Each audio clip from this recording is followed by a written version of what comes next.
Hello and welcome back to the Critical Thinking channel. Now, today I just wanted a quick chat about propaganda because, basically I watched back my little talk about propaganda and I thought, well, there's a few examples I could have given that I didn't give. So, propaganda, we talked about how it affects all our lives in the media, our indoctrination from education, childhood, etc. I think we talked about that, but obviously, a lot of things that we're taught in school, obviously they're not necessarily true. They're convenient truths for people that, are in power, basically. Because, as some of you probably know, we have sort of an elite which control and run basically the world or each individual country, and then they're all interconnected. They go to their meetings. There's a lot of talk about Davos and that sort of thing, World Economic Forum, etc.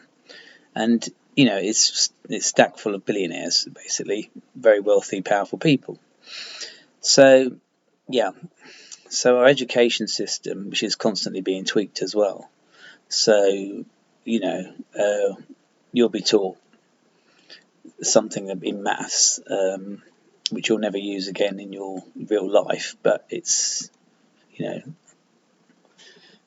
just a way of I suppose, teaching us something that's not going to be of any use to us in the future, but it keeps the mind blocked up with other things. I don't remember having a lesson about critical thinking in school. Maybe I'm wrong, but I don't remember it. So, some examples of propaganda. I thought about this. I thought, well, this is basically my thoughts. I thought, actually, when you look at it, it's like holding back progress and civilization.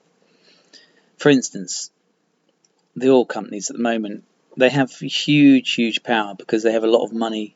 I've read somewhere that worldwide the fossil fuel companies like BP, Exxon, etc., they get something like $2 trillion every year in subsidies around the world. Well, that's just mind-blowing. I won't even go and try and explain the figures, but a billion is basically 9 noughts, and a trillion must be an extra 3. So that's twice that. So, So how does that affect everyone? Well, they can sort of get some person, who maybe needs some money for research, to say windmills, are not the solution to the world's energy problems because, and then give all these reasons why, right?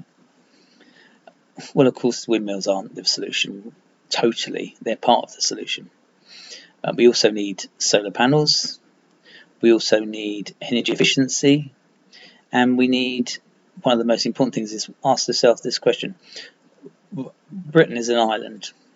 As far as I'm aware, there's only about 2 very small systems being actually in use that use the tidal power.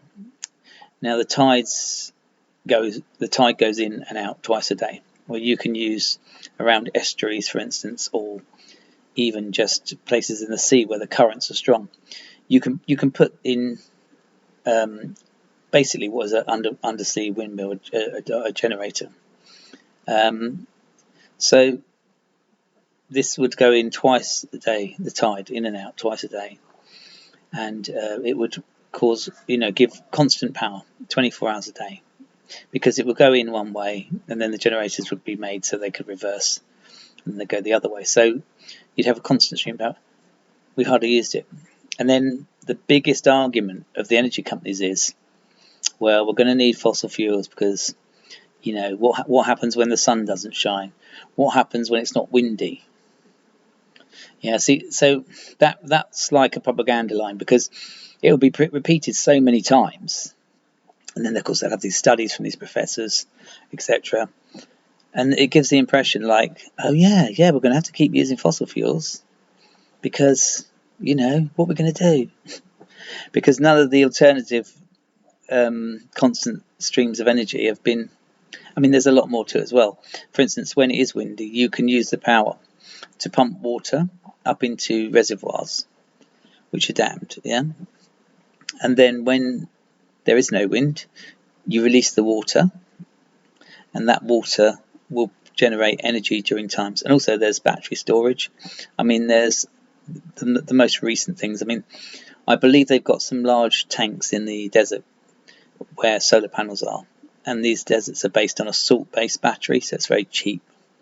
Very, I don't know about the, how it works, etc. I'm not a professional, but anyway, these salt batteries.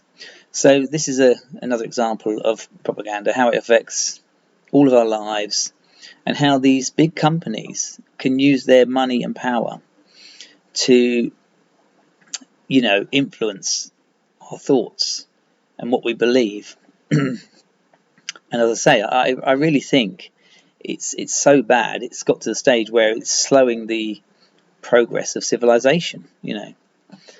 And this happens in the food industry. Somebody will come up with I don't know, like a new food that we can eat, and it's high in protein, high in this, and then there might be a company that, I don't know, grows tomatoes and thinks, hello, this is taking over from our tomatoes. They're selling more of those than they are our tomatoes. So they get a study done, and they tell the people to study, well, this is what we want to find out. We want to find out what's wrong with, what's wrong with this new food. Let's call it, I know, wonder food. So this new wonder food, that's got something. So next thing you know, there'll be studies coming out.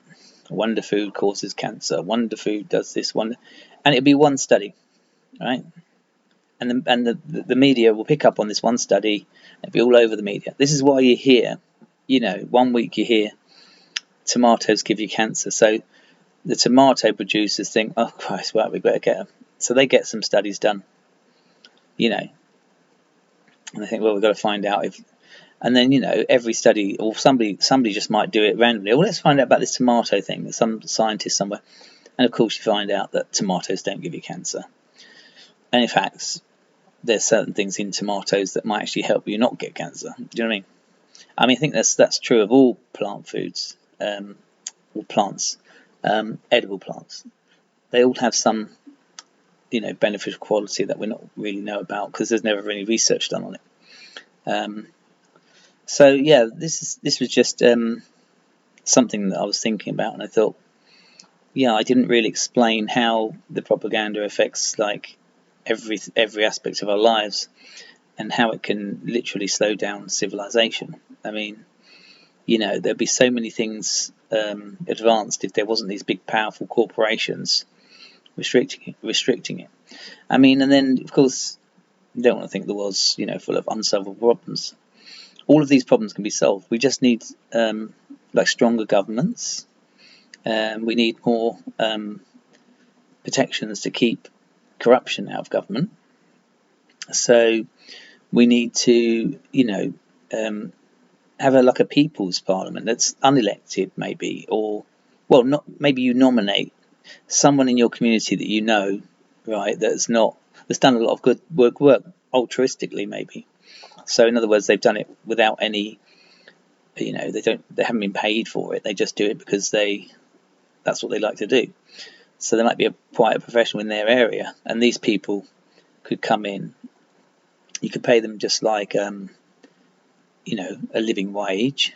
If they want to do it, they could be offered to do it. And then you put them forward, nominate them. And we should have these check bodies in each, area where these things are, legislation, regulation. That's why we have legislation, regulation, as I explained, I think, in a previous video. Without legislation, without regulation, we don't have working rights, we don't have human rights, we don't have safety checks on products going into market. This is what regulation is. This is what civilization is. I mean, years ago, they found, 200 or 300 years ago, they found as companies were growing, there was no regulation. If they could find a cheap alternative, I mean, there was all sorts of things like chalk put in flour. And they even found arsenic in bread, and things like this. I mean, because there was no regulations, no standards. So yeah. Anyway, so that was just a little additive to the propaganda, and I just wanted to explain how it affects all of our lives and how it can affect everything around us and influence our mind again. Yeah. Okay, thanks very much. See you soon. Bye bye.